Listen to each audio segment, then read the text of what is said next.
Malaikat itu di apa? Malaikat itu kan yo dua pikiran.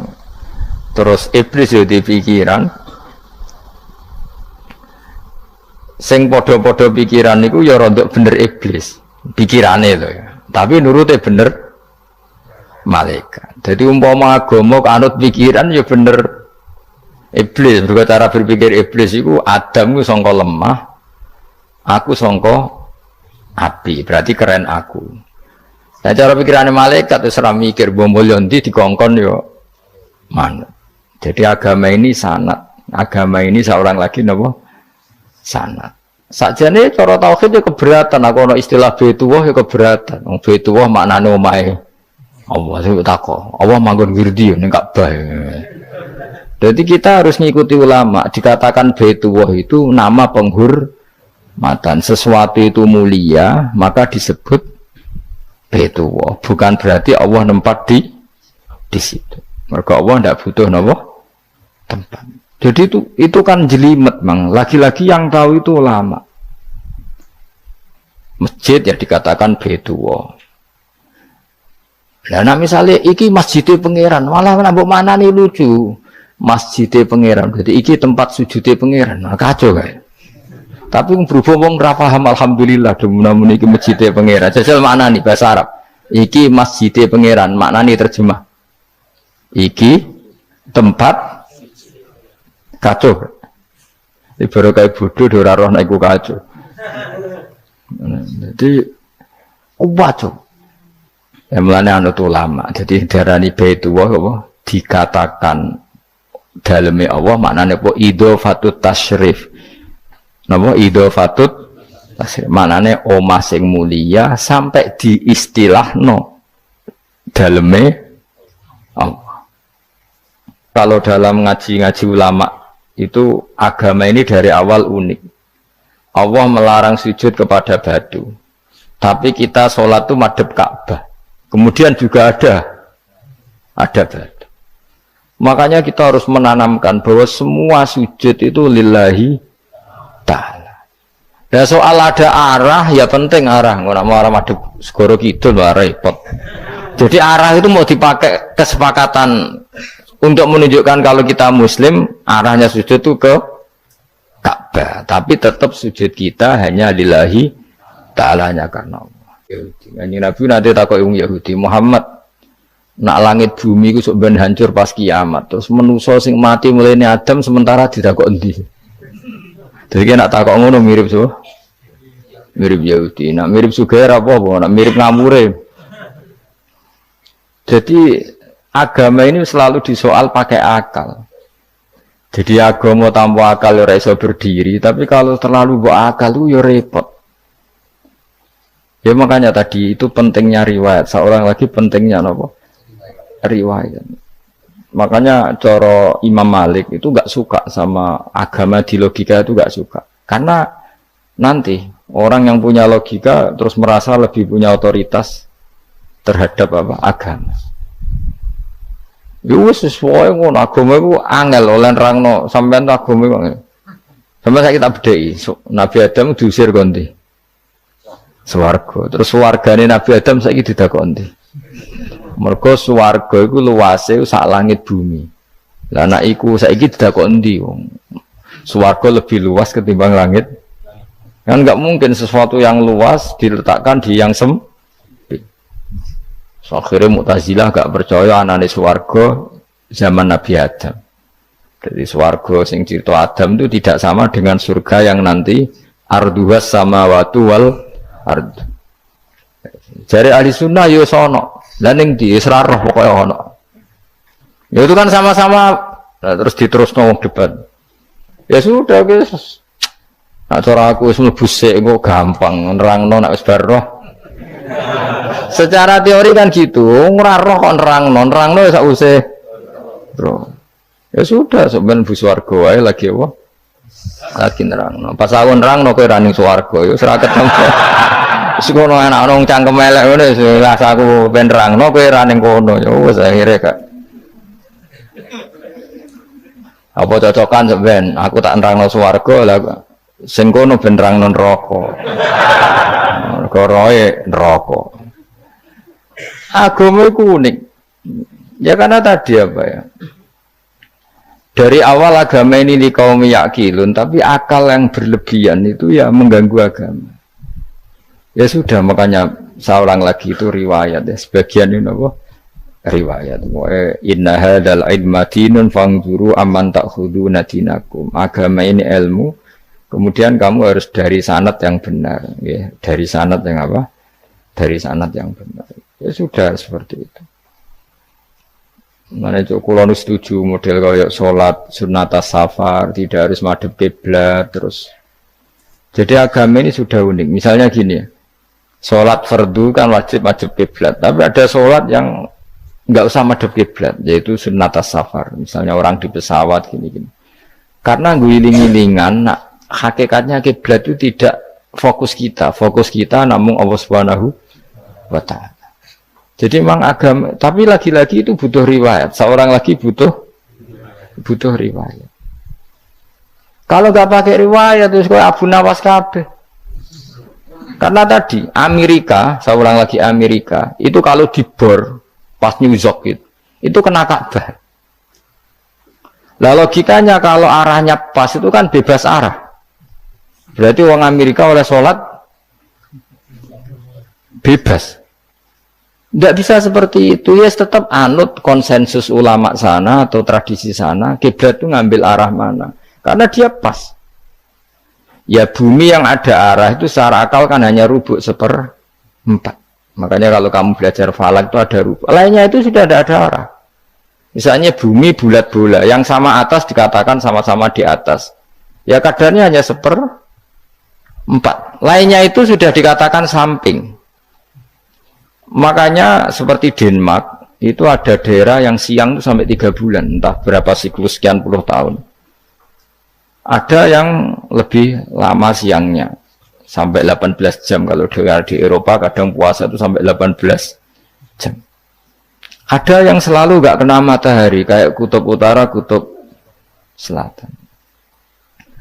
Nah makanya kalau misalnya sholat itu ngikuti apa? Kalau ngikuti matahari, orang kutub sholatnya hanya maghrib, isya, subuh. Gak wajib poso, orang tahu ono rino misalnya. Ya tidak bisa seperti itu. Jadi kalau nuruti logika kan terus berdebat terus. Tapi kalau nuruti rasa sebagai hamba. Orang kutub butuh sujud sama Allah, orang kutub butuh loyal sama Allah dengan memperlakukan puasa. Ya sudah, akhirnya kita harus puasa. Nah, lalu kalau ukurannya matahari, mereka tidak punya matahari. Memangnya puasa itu penyebabnya wujudnya matahari, apa penyebabnya loyalitas sama Allah Subhanahu wa Ta'ala? Loyalitas. Kalau penyebabnya matahari ya, berarti kalau nggak ada matahari, nggak usah apa? Tidak usah seperti itu cara berpikir. Makanya ngikuti ulama. Karena ulama yang tahu tradisinya Allah dan Rasul. Ya seorang lagi ulama yang tahu tradisinya Allah dan Rasul. Meskipun ya kadang saya enak dewe ulama. Mereka ya kadang ya mau kalau bolak-balik ngomong gak diterang nombek cangkem elek ora paham-paham. Makanya masyhur itu ada kiai di debat sama orang rodok PKI. Pak Kiai, kalau setan dari api masuk api kan biasa. Terus susahnya apa? Mau materinya dari api. Terus Kiai itu mek lemah, sawurna raine. Loro cung, gue sakit. Kau jadi wong kok lemah, kena lemah kok loro. Karena serak kena diterang no. Manusia materinya kan dari tanah, berarti kena dipendem urip-uripan. Piye aja? Ya loro ya, lah ya jare kok lemah kok dipendem ning lemah kok. Karena dijelaskan pakai lisan yang baik, gak paham-paham. Sebenarnya kita ini ingin selalu baik, tapi ada orang-orang diterangkan cara baik-baik itu. Wah, kayak misalnya ono wong kondo, Gus kula nu bojo kula cerewet ngene-ngene, apike kula pegat dicereweti bojo mbek diarani duda lara ndi. Oh, lara diarani duda isen. Kue payu rabi dicereweti, ambek ra payu rabi jomblo, sakit mana? Sakit distatuskan jomblo. Malah kena dicereweti sabar prestasi baru. Mesti wong ku diwolak-walik. Lan jare sekolah tas malah ular seneng Imam Syafi'i. Kowe dirasani wong ning ngarepmu, diomongi, ambek dirasani seneng ndi? Seneng dirasani cara kowe. Jare Imam Syafi'i bukti ke wibawa, bukti ini ngomong ning ngarepmu rawani. Jadi Imam Syafi'i itu rileks urip. Ya Aba Abdillah, orang yang tadi muji-muji jenengan itu kalau di luar maki-maki jenengan. Jadi alhamdulillah. Kok bisa itu kan bukan pengkhianatan. Berarti saya wibawa, di depan saya enggak berani itu. Wong iku sowan Imam Syafi'i, ya cium tangan ya hormat. Tapi setelah di luar menghujat. Singkat cerita dilaporkan ke Imam Syafi'i. Orang yang tadi nyium tangannya jenengan itu di luar ngerasani jenengan. Jadi Imam Syafi'i, alhamdulillah berarti aku wibawa, mendengarku rawani. Ya dianggap enteng saja. Terus ada orang misoi Ja'far Shadiq. Sayyid Ja'far Shadiq itu Sayyid putune Nabi, orangnya soleh alim, gurunya Abu Hanifah. Di antaranya gurunya Abu Hanifah itu Sayyid Ja'far Shadiq. Itu kalau dihujat orang diomongin ini, dimaki-maki, sampai ke rumah. Pas mau masuk rumah, kamu masih ingin maki-maki saya? Iya. Tak tunggu sampai selesai. Setelah selesai, sudah, sampun, sudah. Masih emosi orang, sudah. Kamu misoi saya berdasar apa yang kamu ketahui. Yang tidak kamu ketahui lebih banyak, maka saya tunggu.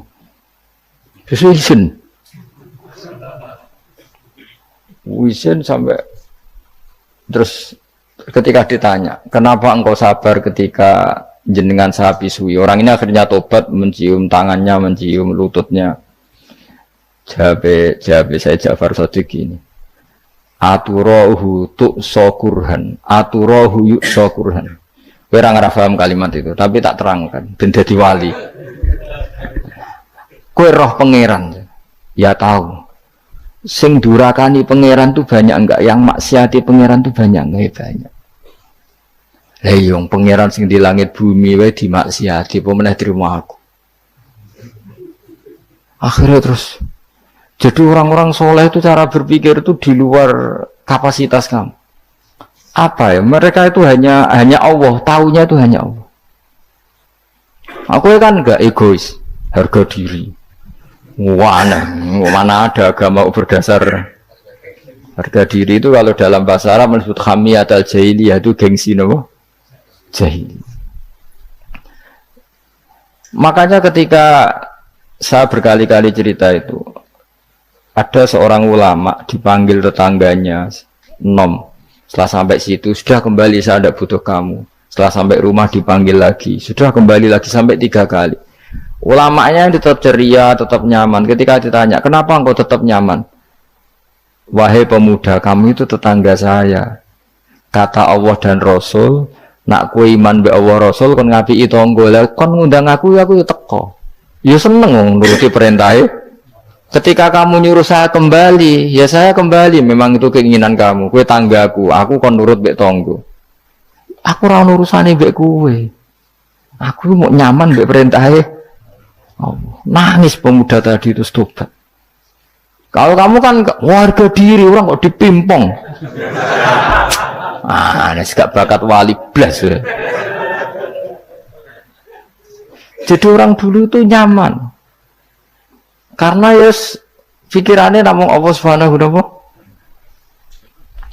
Umar bin Abdul Aziz itu termasuk khalifah paling soleh setelah periode sahabat. Itu mau kapundhut itu sewantai. Ketika keluarganya menangis, kenapa kamu menangisi saya? Ya karena engkau mau mati. Memangnya kalau mati mau kemana aja? Ila khairi madhubin ilaih, kedat terbaik.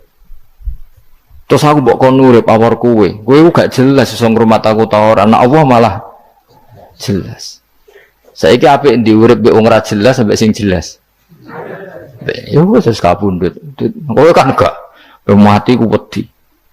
Dosane akeh. Lah mengko nek urip terus ora dosa apa to kan. Gaya tok asline. Dosa kula cek kathah Gus kok mati terus. Ya malah apik mati biar dosa meneh. Biasa wae nek ape mati biasa karena potensinya kamu urip suwi ku dosane apa taat meneh. Ya jawab. Potensine. Dosa meneh apa taat meneh? Apa ya dosa ya taat. Terus pas mati, pas tua atau pas dosa? Ya ora usah ngono biasa ya. Sampai mati ae matur pangeran Gusti nak saene mati nggih. Mati mawon nak saene urip nggih. Urip mawon Gusti semua anut jenengan wis. Zaman kula urip sing ngrumat nggih jenengan mungkin sampean mati sing ngelola nggih napa? Jenengan pun donya sing ngurusin jenengan. Kan sebenarnya kalau kita berpikir gitu kan nyaman. Zaman kamu hidup yang mengendalikan jantung, paru-paru, oksigen juga Allah. Dan kamu nggak tahu caranya, tahu-tahu hidup. Tapi setelah mati dikubur kamu iskal. Lalu sistem pernafasan saya gimana setelah saya mati? Memangnya zaman yang dunia kowe roh. Oh karena ada oksigen. Nah, terus oksigen wujudnya karena apa kowe ya ora roh? Oksigen dari zat gini lah zat iku kok sapa ya ora roh. Mau gaya tok ngomong mau tetep akhir ora roh. Lan kadang kula gawok mbek wong goblok wis ora roh kabeh dari awal mau alam semoga gak usah nerang. Nah, artinya gini, kalau zaman di dunia kamu tidak bisa mengelola diri kamu sendiri, juga sama setelah mati tidak bisa mengelola diri kamu sendiri. Semua itu al-amru biyadil, semua itu dalam kekuasaan Allah Subhanahu wa ta'ala. Ya sudah, alaihi tawakkaltu wa ilaihi unib. Ya sudah, kita pasrah saja dan kita hanya kembali kepada Allah Subhanahu wa ta'ala. Ya sudah, itu agama. Tapi nak logika pakai akal. Wah itu orang mati itu sudah nggak bisa apa-apa, sudah jadi tanah gini-gini. Ya, masalah catekar yang ngerti, nah, jadi tanah itu tidak bisa apa-apa. Tapi masalahnya kita ini dikendalikan oleh zat yang bisa mengelola semua. Yaitu Nabi Adam diciptakan juga dari tanah. Ya sudah hanya berdasar riwayat itu yang kita akhirnya meyakini setelah kita mati juga bisa hidup lagi. Tapi rasa khawatir, iblis itu ya iblis ya lemah. Nyatanya ya kue tetap ngaji jalalan. Berarti orang sukses menyesatkan. Kodang di kue iblis. Ya kodang sampeyan, tukon ra ngaji tetap ngaji. Tukon paham tetap ra paham. Berarti iblis itu enggak keren loh. Betul, saya setiap melihat orang sholat itu menyaksikan kekalahan apa? Iblis. Jadi iblis itu ya kalah orang kok hebat ya ora. Biasa mawon, ora usah sing hebat ya namung pangeran. Dari awal iblis wis menyerah ngadepi orang sing ikhlas. Ikhlas itu dimulai dari awalnya. Cara bahasa Inggris pokoknya hilir sampai hulu sampai hilir itu kudu ikhlas kabeh. Misalnya kita duit, yakin nek iku wae Allah. Sehingga kita ketika ngasihkan orang itu kamu nggak merasa itu milik kamu. Sehingga nggak gampang ngundat. Selagi itu kamu benar keduanya awalnya salah itu masih mungkin tidak ikhlas. Uang ini milik saya, tak kasihkan kamu dengan ikhlas. Kalimat milik saya ini menjadikan suatu saat kamu jadi undat-undat karena milik saya. Tapi kalau ikhlasnya dari depan, uang ini milik Allah, ilmunya bahak milik Allah. Terus tak kasihkan kamu juga hambanya. Dari awal kan merasa saya tidak punya apa-apa. Tapi selagi saya ikhlasnya hanya separuh. Ilmu saya tak kasihkan kamu karena Allah, berarti masih potensi enggak ikhlas ya. Jadi kalau ngelatih ikhlas itu harus dua-duanya. Kamu punya uang milik Allah, punya ilmu milik Allah, punya jabatan milik Allah, kemudian kamu kasihkan sesuai perintah Allah, itu lebih mudah ikhlas karena la haula wala quwata illa billah. Selagi masih separuh saja salah, itu potensi berikutnya juga ikut salah. Misalnya aku ngurmat yatim gua ikhlas, duitku tak kena. Kata duitku itu menjadikan suatu saat dulu tak rumah tuh saya jebule lali aku. Tapi kalau alhamdulillah saya pernah digerakkan Allah ngurmat yatim dengan milik Allah juga. Sehingga kita sekedar pernah melakukan ketaatan ini senang. Enggak penting berikutnya anak yatim ini nanti peduli kita apa enggak, enggak penting. Yaitu ikhlas ya. Ikhlas itu sesuatu yang semuanya lillahi ta'ala. Dan inna sholati wa nusuki wa mahyaya wa mamati lillahi rabbil alamin. Itu masyhur itu khilafnya ulama. Apakah malaikat itu termasuk umatnya Kanjeng Nabi Muhammad sallallahu alaihi wasallam? Ada ulama yang mengatakan cara pandang Nabi diutus itu untuk mensolehkan yang tidak soleh atau mensolehkan yang potensi tidak soleh. Kan orang itu ada dua, ada yang memang tidak soleh disolehkan, ada yang potensi tidak soleh, sebetulnya sudah soleh tapi potensi juga tidak soleh, terus disolehkan.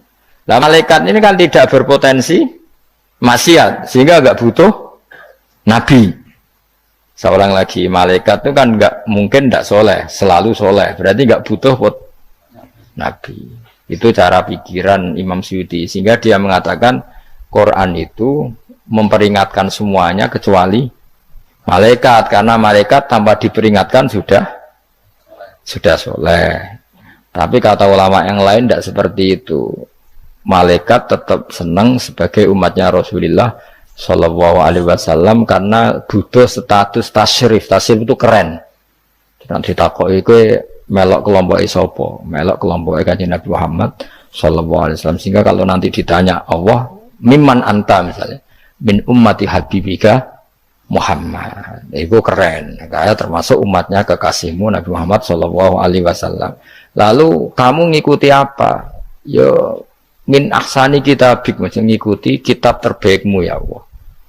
Sehingga mereka ikut umatnya Nabi bukan karena disolehkan, tapi karena tasrif, satu kehormatan. Itu yang diikuti ulama. Tradisi kita ahli sunnah ngikuti yang pendapat itu. Ngikuti bahwa malaikat pun suka dikategorikan umatnya Kanjeng Nabi Muhammad Shallallahu Alaihi Wasallam karena nambahi tasrif. Nambahi apa? Tasrif. Masyhur itu Imam Suyuti dalam hal ini kita ngikuti ulama mayoritas, bukan ngikuti yang ini. Masyhur kan Jibril ditanya, kan itu ketika Jibril ketemu Nabi Muhammad ditanya, untungnya apa kamu jadi safir? Safir itu kira-kira terjemahan bebasnya panitia saya. Jibril itu kan ya jauh dari langit turun bumi, dari langit itu kan jauh. Terus kamu untungnya apa? Karena Jibril itu tahu betul peristiwa yang pernah dilakukan Allah. Yaitu kayak apa malaikat yang di langit bisa diusir karena kesalahan tertentu. Malaikat yang sok suci kayak siapa itu Harut Marut juga dihinakan seperti itu. Dan Jibril tahu betul Allah itu yafalu ma yasa. Jadi yang sekarang malaikat bisa saja jadi pokoknya tahu betul Allah bisa melakukan apa saja. Karena Jibril tahu betul Allah, karena dia ketua malaikat. Kan kita tahu misalnya ada sejarah siapa? Harut Marut, dari malaikat menjadi hina seperti itu. Terus Jibril akhirnya tanya, ya sudah, Jibril punya apa? Terus ditanya Nabi, kamu untungnya apa setelah jadi safir saya, jadi panitia yang ngurusi wahyu? Terus kata malaikat Jibril, saya tidak pernah merasa aman. Apakah saya selalu dalam posisi ini? Posisi terhormat, kecuali setelah menjadi safir, menjadi pelayan kamu ketika aku distatuskan oleh Allah apa itu innahu laqaulu rasulin karim dzi quwwatin inda dzil arsy makin muta'in tamma amin. Terus ganti fa amin tu ba'du, baru setelah itu saya merasa aman bahwa posisi saya aman karena Quran itu abadi ila yaumil qiyamah ila mala mi'adalah, semuanya Quran itu abadi dan di Quran itu saya distatuskan muta'in sama amin. Berarti saya merasa aman, tidak akan dirubah kestatusan saya malaikat semenjak saya jadi safirmu. Intinya Jibril juga mendapat kehormatan karena ngitmai Quran. Paham ya? Makanya kita di sini mengatakan ini pendapat Imam Suyuti, tapi hampir semua ulama berpendapat apa? Malaikat pun ikut mendapat berkahnya Kanjeng Nabi Muhammad Shallallahu Alaihi Wasallam. Jenenge apa? Berkah tasrif, apa berkah apa? Tasrif. Jadi punya status kehormatan. Nah, yang dikatakan Imam Suyuti itu murni logika. Murni logika tadi, yang namanya Quran itu memberi peringatan supaya enggak soleh menjadi soleh, dan malaikat tidak butuh itu karena sudah selalu soleh ya. Jadi itu logika saja, tapi kita berkeyakinan malaikat pun butuh, tapi untuk kehormatan.